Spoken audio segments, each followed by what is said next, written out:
Պարոն Փաշինյան, քարոզարշավի շրջանակում մի զազրելի խոսույթ է ՔՊ-ի կողմից, մասնավորապես ձեր եւ Սուրեն Պապիկյանի ներմուծվել քարոզարշավի, այն քաղաքացիները, ովքեր ձեզ քննադատում են եւ ծառայել են, ասում եք, ինչու չեք զոհվել։ Շատերը ձեզ դատապարտում են հենց այդ խոսույթի համար, ինչը կրկնեց նաեւ Պաշտպանության նախարար Սուրեն Պապիկյանը Վարդսրամբյորից։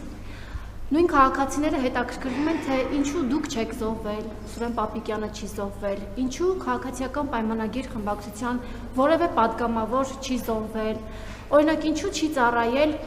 Պաշտպանության հանձնաժողովի նախագահի որդին, Անդրանիկ Քոչարյանի որդին,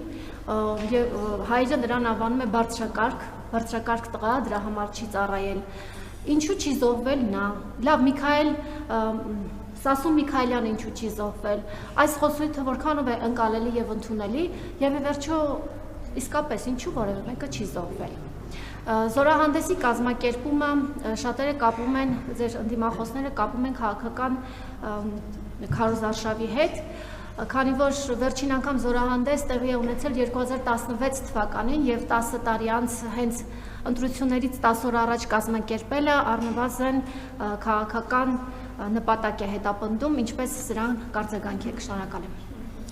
Սասուն Միքայելյանը վիրավորվել է եւ օրինակ երեկվա հանրահավաքի ժամանակ ինքը ժամանակ առ ժամանակ ստիպված էր բեմից իջնել, որովհետեւ չէր կարող կանգնել բեմին, նա ծանր վիրավորում ստացել պատերազմի ընթացքում։ Ինչ վերաբերում է խոսույթին, այդ խոսույթը վերաբերվում էր Լեռնային Ղարաբաղի պսևդո էլիտային եւ նրանց հարակից շրջանակներին եւ դա ճիշտ խոսույթ է, որովհետեւ նրանք քիչ չի փախել են, բառից բուն իմաստով փախել են Սամվել Շահրամանյանի գլխավորությամբ, հիմա էլ եկել են, ուզում են Հայաստանի ժողովրդին եւ նրա Հայաստանի ժողովրդին կրկին ներքաշեն պատերազմի մեջ։ Այո, եւ ես ասել եմ, որ Ղարաբաղի այսպես կոչված պսևդոէլիտային արմատախիլ եմ անելու Հայաստանի Հանրապետությունը։ Նրանք որպես այդպեսին իրավունք չունեն։ Եվ այո, այդ մարդիկ պետքա պարզաբանեն, հասուն տղամարդիկ, որ այսօր եկել են Հայաստանում, ասում են Ղարաբաղի հարցը եւ այլն, ինչ որ բաներ են պատմում, իրանք որտեղ են եղել։ Իրանք բացի փախնելուց ուրիշ ինչով են զբաղվել։ Ոչ մի բանով։ Եվ այդ խոսույթը վերաբերում է ոչ թե նրանց, որ կարող էին զոհվել եւ չեն զոհվել, այլ նրանց, ովքեր ընտրել են, որ իրենք պետք է ոչ մի բaragայում չզոհվեն։ Ես էլի ասում եմ, որ իմ որդու մոտ արկից խրամատից իր հետ ծառայակիցները զոհվել են։ Իմ ընտանիքը եղել է Ղարաբաղում եւ դա դարձել է շատ բաների առարկա, շատ քննարկումների առարկա։ Այդ Ղարաբաղի պսևդոէլիտաները, որ ամեն անգամ փախել են ու եկել են էլի Հայաստան ուզում են ներքաշեն կոնֆլիկտի մեջ, այո, իրանք պետք է պարզաբանեն։ Էլի ասում եմ, խոսքը վերաբերվում է այդ թվում Ղարաբաղի ժողովրդին են պատանդի կարգավիճակում շարունակել պահել։ Եվ ես երեք էլ ասացի, որ Ղարաբաղի ժողովրդին պատանդի կարգավիճակում պահելը ունեցել է մի նպատակ։ Հայաստանի պետականությունը ծնկի բերելը մեղրիով միջանցք ստանալուց հետո,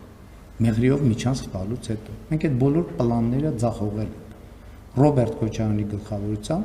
մեղրին եւ Սյունիքը հանձնելու պլան ա եղել, որը հրապարակված է։ Մենք այդ դուք ձեր հարցը չեք ավարտել, ինչքան է պետք ասեք ավարտեք, ես կպատասխանեմ։ Ավարտեք ձեր հարցը։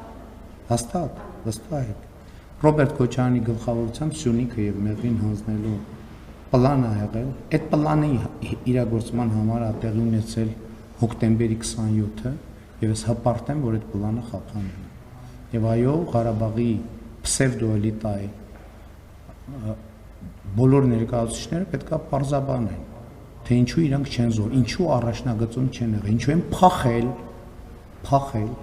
Այո, ես նրանք անվանում եմ փախածներ, եւ այդ մարդկանց կոնկրետ ցուցակը կա։ Եվ հետո ես կարծում եմ, որ մենք առաջիկայում պետք է Ղարաբաղի պսևդոէլիտայի ունեցվածքի ցանկերը հրապարակենք Հայաստանի Հանրապետությունում, որպեսզի պատկերը ավելի պարզ լինի։ Այսօր նրանք Ղարաբաղի մեր ժողովրդին չեն թողում տնավորվեն Մենք պլանավորել ենք առաջիկա 10 տարում 800 միլիարդ դրամ հատկացում անենք, որ այդ ժողովուրդը վերջո տնավորվեն, հանդարտվեն, հանգստանան, պանդուխտի եւ գաղթականի հոգեբանությունից դուրս գան, բայց այդ փոքր փախած պսևդոէլիտա չի ուզում հանգիստ տալ ժողովրդին։ Հետևաբար այդ պսևդոէլիտայի գործունեությունը պետք է զրոյացվի, որպեսզի հանգիստ թողեն։ Իրանք Ղարաբաղում մարդկանց պատանդ են պահել չի, հիմա էլ Ղարաբաղի մեր քույրերին ու եղբայրներին ուզում են Հայաստանում պատանդ պահել։ Չի լինելու այդպիսի բան, չի լինելու այդպիսի բան։ Եվ նրանք այո պիտի պարզաբանվեն եւ այդ թվում ապօրինի գույքի բռնագազման համակարգով հատ-հատ